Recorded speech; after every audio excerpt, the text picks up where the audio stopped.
Hey people, I just thought I had to come on and show you what I'm up to. Um, I've been, yeah, I don't know. I'm okay, it's fine. Everything's fine. I've been really involved with trying to get a hold of this, the Kazanlar tarot. It is just so far up my street, I am nuts about this. So as you can see, these are prints that I made. That's the Fool right there. That's the Magician. These first cards actually came out rather well. They're the majors. Most of the majors are okay. Insofar as there's a million little Arabic manuscripts, squiggles and bits of text everywhere. In some of the parts of the deck are do have a lot of Arabic and or Hebrew, and the Arabic is the finest, and that didn't print really well. So this isn't even it. I think it's fairly convincing. Of course, that's supposed to be gold in the background, and it's not gold. It's just a type of yellowish tint. It turned out fairly okay. So my idea with this deck is that I want to be able to use it, and I have seen it. The absolute cheapest steal that I found was on the German Amazon, and it was 150 euros. So I don't know what state that will be in, but I don't have 150 euros just for a deck, because I'm going to be worrying how much how many other things I should have done, like buying shoes and things. So that's the Empress right there. You can see this is already slightly more faded. Now what I'm doing, there's a lot, in the minors, there's quite a number of cards where this is kind of what comes out. I suppose the black cartridge wasn't really up to stretch anymore. This is a fairly good example of what comes out then. Actually, the sort of lilac color is supposed to be dark. And the rest is, well, I have been fiddling with this already, because there's bits of brown ink that I used, like an ochre type ink that I use a lot, in order to, take off some of the horrible contrasts. And I will have to go into this with my little pen and ink, like so, East Indian, rather thick ink. And then what the end result will be something along these lines. See?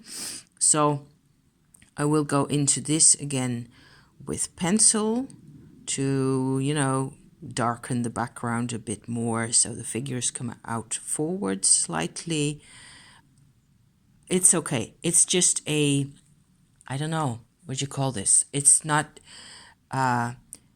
supposed to be as good as the original in any way, because the original of this is just to die for. So beautiful. And it's got all this. These are the cups, a few of the cups, quartz cards up here that I've already done. So I'm sort of trying to do in black lines with pen and ink what is in black lines in the original, mostly, whenever I can. So there's the 10 of Cups right here.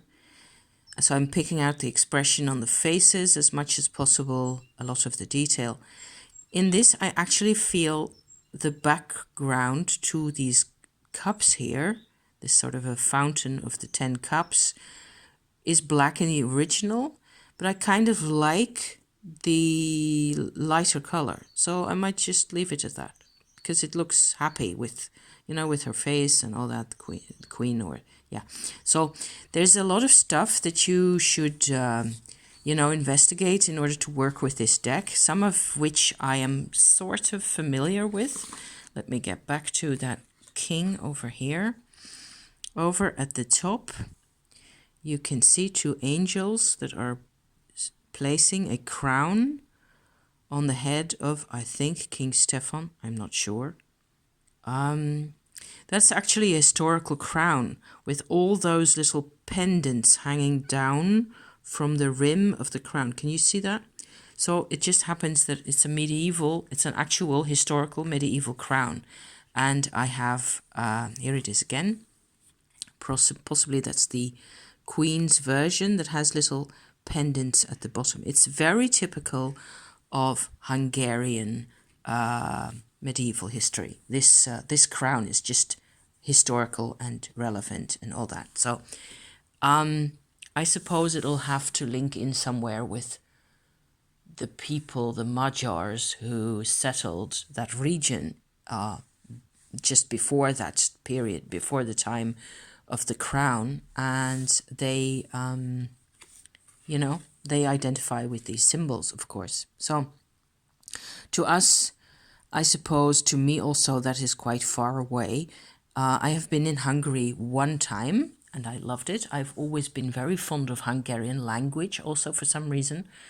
I've never really thought of it in terms of past lives yet. I hadn't gotten around to that.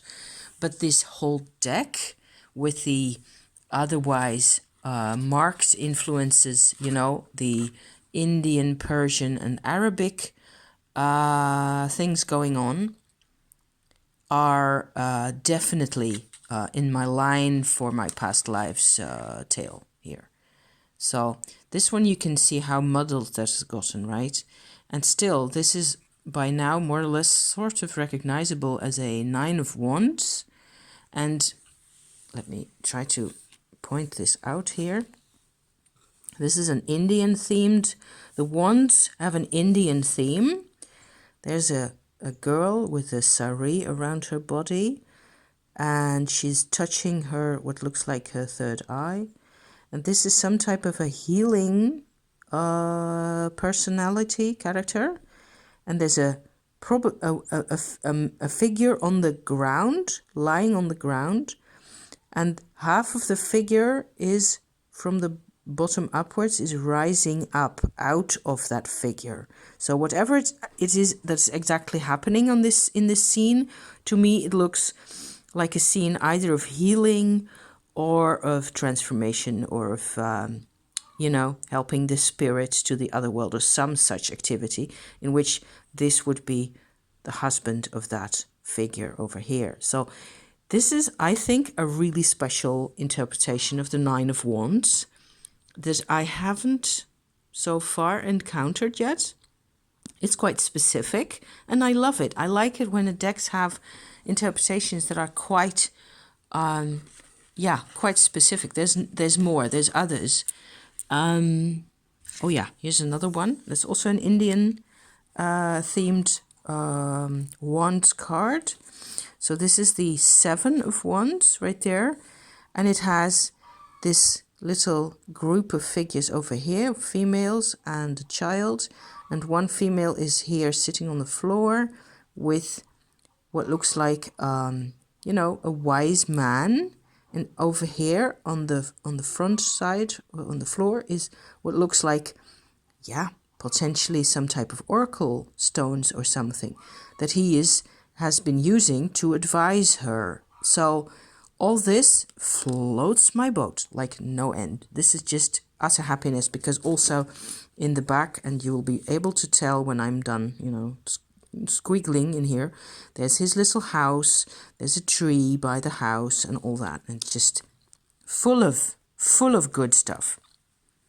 And I've been hesitating a lot whether to actually show this, because I think it, I am doing my own thing with this, and it doesn't nearly look as good as it's supposed to, and it's not done yet, and blah and blah. And I just felt like I am making a bit of progress thanks to the pen and ink action.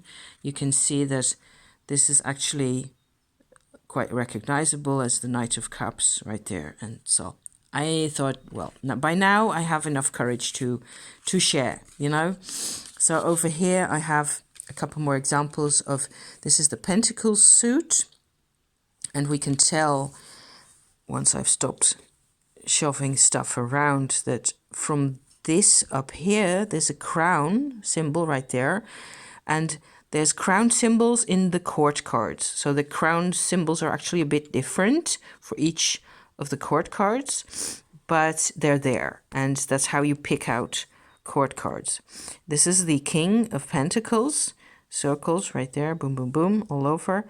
And the Pentacle suit is the Arab and or Persian inspired suit. So that has most of the the calligraphy, the Arabic calligraphy, which I think is flaming shame that I can't print it properly.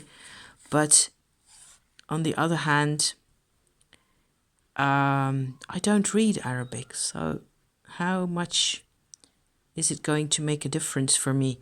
There's the Four of Pentacles. See? I think once I am done highlighting the figures and the eyes and all that, I will be able to work with this. And I will edge this in dark brown once I've got a new marker for that. So I'm still quite happy. And it, gives me something to do. I have to really pay attention to what I'm doing. And that's something that works for me.